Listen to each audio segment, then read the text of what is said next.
Manifestações do poder de Deus. Este é o tema do mês de setembro de 2025, com base no texto de João, capítulo 20, versos 30 e 31, que eu quero destacar aqui para você. E assim nos diz a palavra do Senhor. Na verdade, fez Jesus diante dos discípulos muitos outros sinais que não estão escritos neste livro. Estes, porém, foram registrados para que creiais que Jesus é o Cristo, o Filho de Deus, e para que crendo tenhais vida em seu nome. Mais uma vez, sejam todos bem-vindos, e nós queremos destacar nos estudos das terças-feiras aquilo que diz respeito à comprovação que Jesus é o Messias enviado de Deus, ou seja, as suas ações, os seus milagres, as curas, os sinais, prodígios e maravilhas possuem um objetivo de glorificar a Deus e de trazer também para a igreja, trazer para as pessoas que ali conviveram com Jesus, com os discípulos, e observaram e presenciaram a manifestação do poder de Deus. Isso também lhes serviu de testemunho do poder de Deus sobre a vida do homem, com propósito, para que todos chegassem ao conhecimento da verdade, do Evangelho, da vida eterna por meio de Jesus. E eu quero aqui destacar uma seguinte pergunta muito comum, né? Os milagres, né, e curas são para os dias atuais? Quando lá em Marcos, o Evangelho de Marcos, no capítulo 16, segue destacado nos versos 17, né, a partir do 18, vai dizer que quem crer e for batizado será salvo, porém quem não crer será condenado. Verso 17, esses sinais hão de seguir, né, acompanhar aqueles que creem, em meu nome expelirão demônios, falarão novas línguas. Verso 18, pegarão em serpentes, e se alguma coisa mortífera beberem, não lhes fará mal. Se impuserem as mãos sobre enfermos, eles ficarão curados. Então eu quero destacar aqui que para os dias atuais também a manifestação de Deus, ela é possível, ela é existente, ela é real, e nós podemos sim, em nome de Jesus, o nome sobre todo nome, Ele deu esta autoridade à igreja, para que a igreja continuasse manifestando o poder de Deus, as ações sobrenaturais. E eu quero aqui reforçar que nessa parte 1 desse estudo e na parte 2, nós iremos trabalhar com 3 textos que você pode já ir lendo, estudando, texto com texto. São 3. João 9,32, que leremos daqui a pouquinho, Marcos 2,12 e João 6,14. Então anota aí para você já ir estudando também esse texto, para que quando nós nos reunimos por meio aqui do canal, você possa estar mais contextualizado com os versículos, com a palavra, como nós queremos aqui destacar.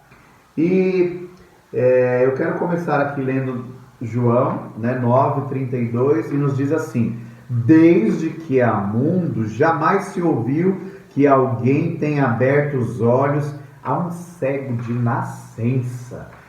Então Jesus caminhava e vendo um cego de nascença, os seus discípulos o questionaram e perguntaram: mestre, este homem, este cego, em decorrência dos seus pecados ou pecado dos seus pais? Como ele era um cego de nascença, ser em decorrência dos seus pecados, seria algo improvável.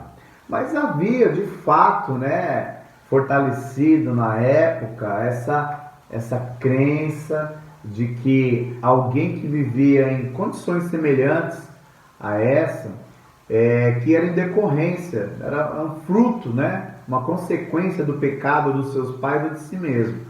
Mas o que vai nos chamar a atenção é que este cego é um cego de nascença. Então Jesus, ele vai cuspir ao chão, vai ali produzir ali um lodo, vai passar nos olhos do cego e vai mandar ele ir até o tanque de Siloé, lavar os seus olhos, e assim ele o faz, ele obedece, e esse homem passa a enxergar tudo, passa a ver. Olha que coisa sobrenatural, que manifestação do poder de Deus para comprovar que Jesus de fato é o Messias, é o enviado de Deus. E aí já viu, pensa em um feito desse, e aí começam-se as manifestações, e os vizinhos e aqueles que dantes o conheciam, né, falam: nossa, mas é aquele que mendigava? É aquele homem que não enxergava? É aquele cego de nascença? E começa a se propagar até que isso chega aos ouvidos de quem? Dos fariseus, e essa causa é levada diante dos fariseus, que também logo já ouvindo essa história, já tentam ali também desvalorizar os feitos do Senhor e anular os feitos como sendo de Deus. Ou seja, por ter ocorrido isso em um dia de sábado, então a primeira coisa: como pode um homem de Deus dizer que está fazendo algo para Deus, desobedecendo a Deus e curando alguém em um dia de sábado, quebrando a lei? Como assim? Então começaram também a questionar este homem, este cego, e ali também não creram, até que chamaram os seus pais. Chamaram os pais? Vamos lá. E os seus pais comprovaram: olha, de fato, esse é o nosso filho, ele é cego de nascença, né? Então os judeus, eles não estavam crendo naquilo que eles estavam vendo, mas o testemunho daquele homem era muito forte. Todas aquelas pessoas, os seus pais, tudo aquilo que comprovava que de fato ele era um homem com aquela enfermidade desde o nascimento, fez com que isso ficasse incontestável. Ou seja, contra aquele fato não haveria argumento, apesar dos fariseus, né, dos judeus não crerem e ainda tentarem anular esse feito, e a pessoa de Jesus não teve como, porque aquele homem, ele testificava veementemente acerca do que Jesus havia feito em sua vida. Eu quero voltar um pouquinho aqui no capítulo 9, que é um capítulo que eu convido você a ler. É um capítulo tremendo, né? E desse grande feito, dessa cura desse cego. Então, enquanto os fariseus interrogavam o cego, sem acreditar, questionando Jesus, chama-se os pais do cego, e os pais, né, eles também ficaram temerosos em destacar aquilo como um grande feito, como um grande milagre, como um grande sobrenatural a respeito de Jesus, porque aqueles que davam crédito, que diziam que Jesus era o Cristo, esses eram expulsos da sinagoga.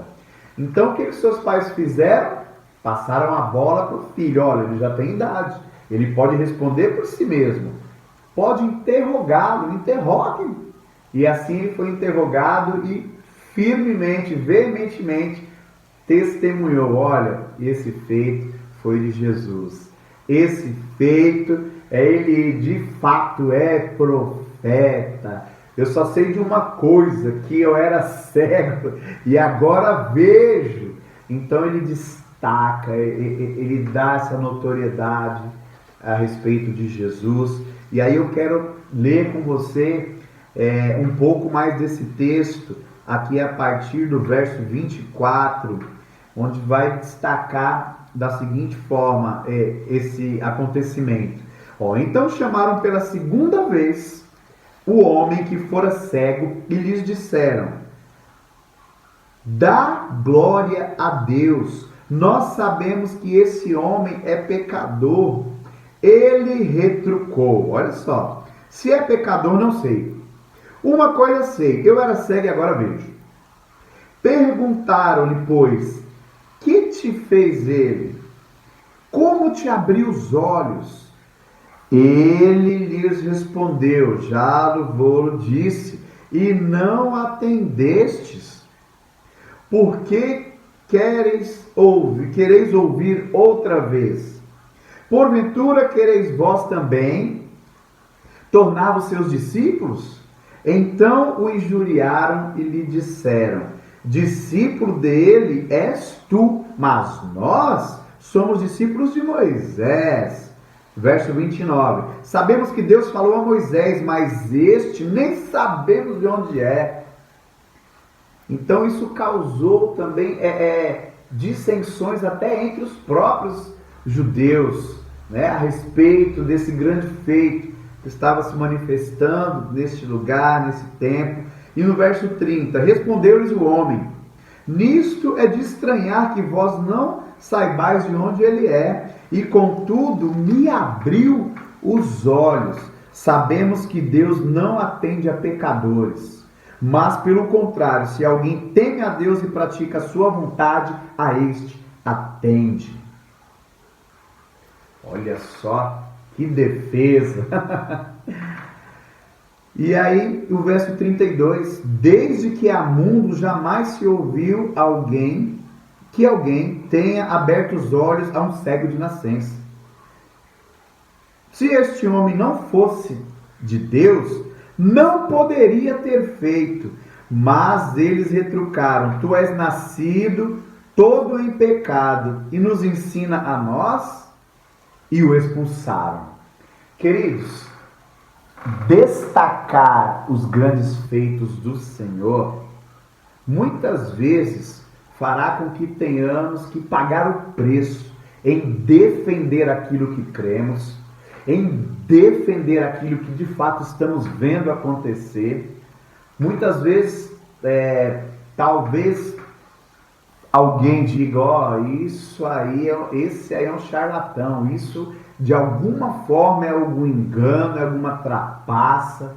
Mas nós sabemos que o Espírito Santo trabalha no coração do pecador e nós não podemos nos intimidar em meio às ações de Deus que são gloriosas. E nós precisamos, se nós somos os profetas deste tempo, que precisamos declarar, que precisamos crer, que precisamos, em nome de Jesus, realizar esses grandes feitos que seguem a igreja por meio da autoridade que há no nome de Jesus e que nos foi delegada. Então nós podemos viver e não só apenas servir de espectadores da manifestação do poder de Deus, não apenas contar testemunhos, ler livros excelentes, né? Os heróis da fé, ou seja, quantas pessoas já viveram coisas incríveis, e eu e você também somos chamados e convocados para viver este sobrenatural, esses milagres de Deus. E concluindo aqui, Jesus revela-se ao cego. Ouvindo Jesus que o tinham expulsado, encontrando-o, lhe perguntou: crês tu no Filho do Homem? Ele respondeu e disse: quem é, Senhor, para que eu nele creia? E Jesus lhe disse: já o tens visto, e é o que fala contigo. Então Jesus está falando conosco, Jesus está falando com você. Então afirmou ele: creio, Senhor, e o adorou. Prosseguiu Jesus: eu vim a este mundo para juízo, a fim de que os que não veem, vejam, e os que veem se tornem cegos. Alguns dentre os fariseus que estavam perto dele perguntaram-lhe: acaso também nós somos cegos? Respondeu-lhe Jesus: se fosseis cegos, não teríeis pecado algum. Mas, porque agora dizeis, nós vemos, subsiste o vosso pecado. Então, Jesus, ele veio para tirar as escamas dos nossos olhos, trazer a luz onde há trevas, conhecimento, né? Onde não há conhecimento de Deus. Então, muitos que até conheciam das Escrituras, mas ainda assim eram cegos espirituais, não haviam alcançado a revelação que há na pessoa de Jesus Cristo, e assim eles eram cegos ainda não haviam crido, enxergado Jesus como o Cristo, como o Messias, como o enviado de Deus. Mas nós observamos nas Escrituras que muitos creram e que estes sinais e que essas manifestações reforçaram, né, a respeito do Messias, do enviado de Deus. E posteriormente nós vamos observar no início da igreja também que esses sinais tremendos seguiram os discípulos, seguiram os apóstolos, e eles também nos seguem nos dias atuais. Por isso eu quero orar em nome de Jesus, para que nós possamos também enxergar, né, com os nossos olhos espirituais a grandeza de Deus sobre as nossas vidas e aquilo que Ele quer fazer por meio de nós. Amém? Senhor, nessa primeira parte desse estudo, nós podemos contemplar mais uma vez os grandes feitos do Senhor, que também são para os dias atuais, as manifestações do Teu poder. Por isso eu oro para que essas manifestações sejam sobre as nossas vidas e que por meio de nós outros sejam alcançados. E esse testemunho continue impactando e convertendo vidas, alcançando nações. Em nome de Jesus. Amém. Nosso muito obrigado e até a próxima terça-feira, em nome de Jesus.